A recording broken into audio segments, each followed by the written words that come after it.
ఏం తెచ్చినావు, ఎన్ని సబ్స్టేషన్లు తెచ్చినావు, దాని గురించి మాట్లాడాలి. లోక్దుర్తికి మా ఊరు కాబట్టి మేము సబ్స్టేషన్ తెచ్చుకున్నాం. మా ఊరికి నువ్వు తెస్తావా సబ్స్టేషన్? మా ఊరికి నువ్వు తెస్తావా? తప్పుడు కొత్తలు కూర్చేదానికి ఏదన్నా కానీ దానికి కూడా ఒక అడ్డుపొద్దు ఉందా? మా ఊరికి నువ్వు తెస్తావా? మా ఊరికి మేము రిజర్వాయర్ తెచ్చుకున్నాం, లోక్దుర్తికి రిజర్వాయర్ తెచ్చుకున్నాం. మా ఊరు రైతులు భూములు త్యాగం చేసి సిద్ధంగా ఉండడం వల్ల రాప్తాడు మండలంలో మా ఊరు దిగువన ఉన్నదంతా రాప్తాడు మండలం. రాప్తాడు మండలంలో 20,000 ఎకరాలకు సాగునీరు అందించేటువంటి లక్ష్యంతో రిజర్వాయర్ శాంక్షన్ చేసుకున్నాం. సరే, మేము రిజర్వాయర్ పూర్తి చేయలే, మేము ఓడిపోయినాము, నువ్వు ఎమ్మెల్యే అయినావు. నువ్వు ఈ 20 నెలల్లో చేసింది ఏంటి? 20 రూపాయలు ఇచ్చినావు దానికి. మళ్ళీ ఏం విమర్శ చేస్తున్నావు? ఆ రిజర్వాయర్ రద్దు చేయాలనేటువంటి ఒక కుట్రతో కుతంత్రంతో అందులో ముప్పు భూములకు సంబంధించినటువంటి వారి అడంగల్స్ లో రిజర్వాయర్ పడింది కాబట్టి ఒక రోడ్డు తీసుకోలేకున్నారు, ఇబ్బందులు పడుతున్నారు అని చెప్తున్నాం. మంత్రిగా ఎమ్మెల్యే దానికి ఏం చేయొచ్చి? చదువు రాదా, చేత కాదా, అవగాహన లేదా? ఆ రిజర్వాయర్ రద్దు చేయించాలని కాంక్ష తప్ప వేరే ఎవరికి ఉందా? మరి చంద్రబాబు నాయుడు ఎన్నికల ప్రచారంలో వచ్చి మాట్లాడినప్పుడు ఇంకొక దగ్గర రిజర్వాయర్ కడతానన్నాడు, కానీ లోక్దుర్తి రిజర్వాయర్ కడతానని అంటే మా ఊరి మీద నీకున్న ద్వేషానికి ఎందుకంటే ఉదాహరణ కావాలా? పచ్చని పెళ్లి పందిరి ఇంకా 10 మందిలోకి మెదులుతుండగానే ఘనంగా పెళ్లి జరిగింది, లోక్దుర్తి కుటుంబంలో వివాహం ఘనంగా జరిగింది అనే చర్చ ఇంకా జరుగుతుండగానే రాష్ట్రం అంతా దాదాపుగా 80 నుంచి 85 మంది ప్రజాప్రతినిధులు, మాజీ ప్రజాప్రతినిధులు ఆ వివాహానికి హాజరయ్యారు. జగన్మోహన్ రెడ్డి గారు ఆ వివాహానికి వచ్చినారు. జగన్ గారి వెంట వేలాదిగా జనము జాతరలా తరలి వచ్చినారు అని రాష్ట్రంలో చర్చించుకుంటాగానే ఆ చర్చ ఇంకా ముగియకుండా ప్రజల్లో నోట్లలో నాంతాండగానే నీ కడుపు మంట సల్లారంటే లోక్దుర్తి విన్నావు.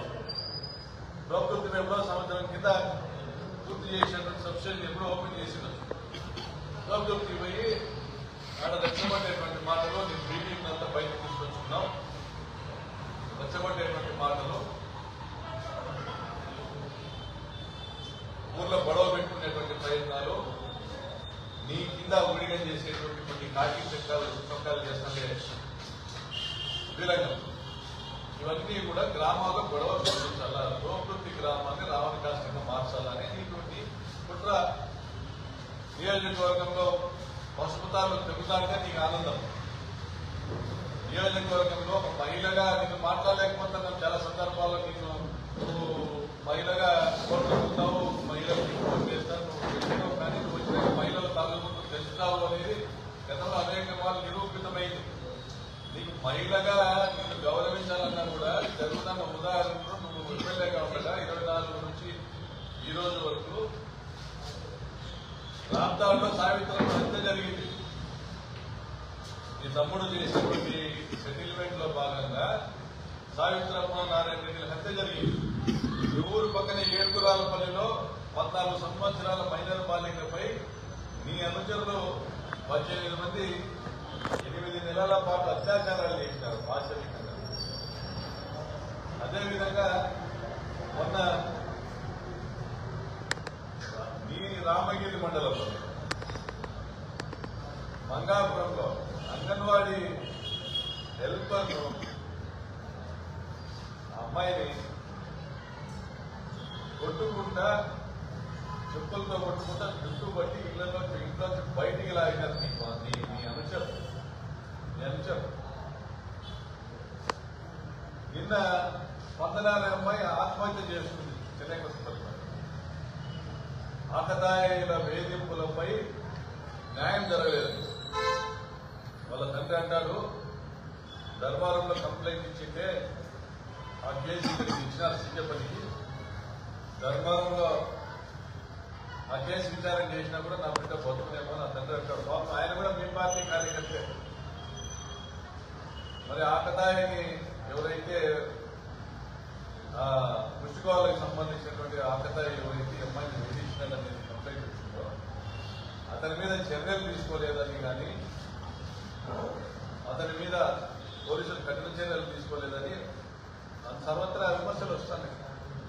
మరి నువ్వు ఎమ్మెల్యేగా ఉండగా మహిళల మానాలకు ప్రాణాలకు రక్షణ లేకుండా మహిళల్ని మోసం చేసి ఎమ్మెల్యే అయినావు. కళ్ళకు కట్టినట్టుగా నెల 15 రోజులు వస్తాయంటే నీకు 18,000 నీకు 18,000 అని ఇంటికి చెప్పుకుంటూ పోయినావు. తప్పుడు కొద్దులు ఎట్లా కూర్చారు తప్ప ఆడవాళ్ళు వచ్చి ఓ మహిళ ప్రజాప్రతినిధిగా చేసింది మా ఇంటికి వచ్చి మాకు తప్పుడు కొద్దులు ఎట్లా కూర్చుంది అని మహిళలు అంతా ఓట్లు చేశారు. చంద్రబాబు నాయుడు రైతులను మోసం చేశారు. నువ్వు మహానటిగా రైతు బిడ్డగా నువ్వు డ్రామాలు ఆడుతూ ఫోటోలు తీసుకుంటాను. యువతను సంపూర్ణంగా మోసం చేశారు. నిరుద్యోగ వృద్ధి అన్నారు, లేదా లక్షల ఉద్యోగాలు అన్నారు. ఈరోజు రాష్ట్రంలో పరిస్థితి ఏంటంటే ప్రాంతాల్లో అదే పరిస్థితి. ఎక్కడ చూసినా బెల్ట్ షాపులు, చీప్ లిక్కర్ వల్ల ప్రాణాలు నష్టము, మానాలు నష్టము. ఈ అక్రమ లిక్కర్ వల్ల మీకు ఆదాయం, శాసనసభ్యులకు ఆదాయాలు. మీరు మట్టి ఇడిచి పెట్టాలా, ఇసుక ఇడిచి పెట్టాలా, మందు ఇడిచి పెట్టాలా, రియల్ ఎస్టేట్ వ్యాపారస్తులు వదిలిపెట్టాలా, మీ కార్యకర్తలు కూడా వదిలిపెట్టారు. వాళ్ళకి ఎవరికైనా లిక్కర్ షాపులు ఇస్తే వాళ్ళు లాక్డౌన్ మీదే చేసుకుంటారు. మీ దుర్మార్గమైన పాలన ఇది మీరు చెప్పుకోండి. లేదా నీ మొగుడు ఏం చేసినాడో చెప్పుకో. 14-19 మంది నువ్వు ఏం చేసావో చెప్పుకో. ఒక్కటి ఏడాది మాట్లాడుతున్నావా? నువ్వేదో చేసిందే కదా చెప్పుకోవడానికి. మరి ఇప్పుడేం చేసినావో చెప్పుకో. లోకల్ ప్రకాష్ రెడ్డి చేశాడంటే 20,000 పైన ఇల్లు తెచ్చినాడు. గార్మెంట్ పరిశ్రమ భూములు కేటాయించినాడు. ఉచిత బోర్లు వేసినాడు వేలాదిగా. వేరూరు డ్యామ్ నీళ్లు తెచ్చినాడు. ఇదే ఆత్మకూరు రూరల్ మండలంలో మంచినీళ్లు తీసుకొచ్చేదానికి బిఏబిఆర్ డ్యామ్ నుంచి 90 కోట్లతో పనులు ప్రారంభించినాడు. దాదాపుగా 50 కోట్ల పనులు పూర్తి చేయించినాడు. నువ్వు వచ్చినాక ఆ పనులన్నీ అటకెక్కించినావు. నీకు కమిషన్ లేదని. ఈ కమిషన్ లేదని ఈరోజు పాపంపేట వరకు రావాల్సిన మంచినీళ్ల పైప్ లైన్ పనులు దాదాపుగా పూర్తి అయితే కూడా పనులు ఆపినారు. 20 నెలల్లో ఒక 20,000 రూపాయలు కూడా పని చేయలేదు. ఇక నీకు కాంట్రాక్టర్ పని చేస్తే నీకు డబ్బులు రావాలి. నీ ఇంటికి రైతులకు నీళ్లు వస్తాయన్నా, లేకపోతే ప్రజలకు తాగునీళ్ళు వస్తాయన్నా, అవి కాదు నీ టార్గెట్. నువ్వు ఆపినావు. నేను ఎమ్మెల్యే అయినాక నువ్వు ప్రారంభించినటువంటి జీడిపల్లి పేదలు స్కీము కొనసాగించి రద్దు చేయకుండా కొనసాగించి 170 కోట్ల నిధులు ఇప్పించిన. రూపాయి ఇవ్వలేదు. 170 కోట్ల నిధులు ఇప్పించిన మెగా సంస్థ ఈ రాష్ట్రం వదిలిపెట్టి రాష్ట్రంలో పనులు చేయమని రాష్ట్రం వదిలిపెట్టిపోయే చివరి రోజు వరకు డబ్బులు ఇప్పించినాను చేసిన పని. అది నాకు అభివృద్ధి మీద ఉన్నటువంటి నిబద్ధత. నేను చేసేది చెప్పుకోవడానికి 100 ఉన్నాయి. మరి నువ్వేం చేసినావు? నా మీద మాట్లాడుతూ ఉన్నావు. ఈ సందర్భంగా చెప్తా ఉన్నా, మీడియా మిత్రులకు కూడా హెచ్చరిక చేస్తా ఉన్నా. ఇళ్ల నిర్మాణంలో 80 కోట్లు తిన్నాడు ప్రకాష్ అని మాట్లాడే ప్రతి ఒక్కరు కూడా పరువు నష్టం దావాలు ఎదుర్కోవాల్సి వస్తుంది. పరువు నష్టం దావా ఎదుర్కోవాల్సి వస్తుంది. మీకు విజిలెన్స్ సంస్థ ఉంది. ఆ సంస్థకు రాసిన లేఖను ఉపయోగించుకొని విజిలెన్స్ రిపోర్ట్ ఇచ్చినారు.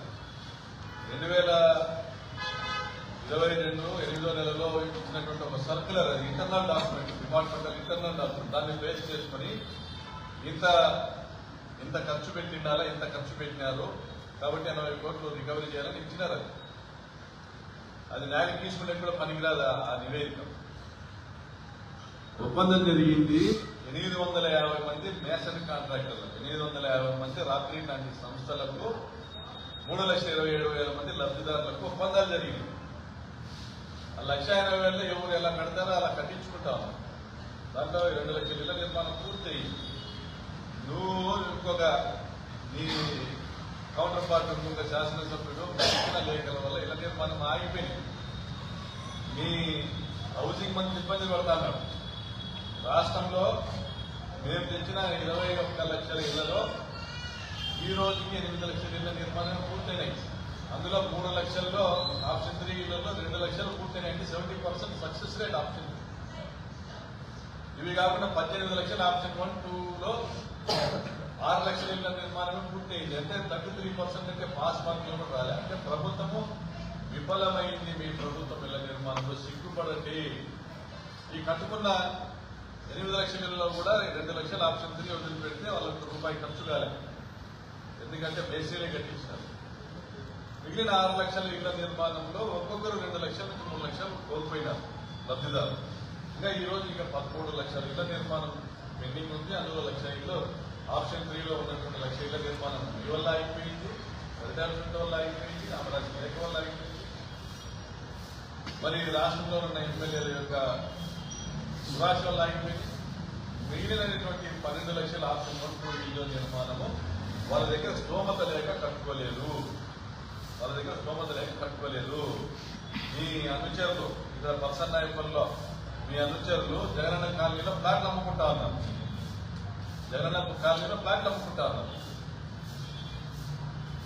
రాప్తాడులో ఆక్రమించుకుంటా ఉన్నారు.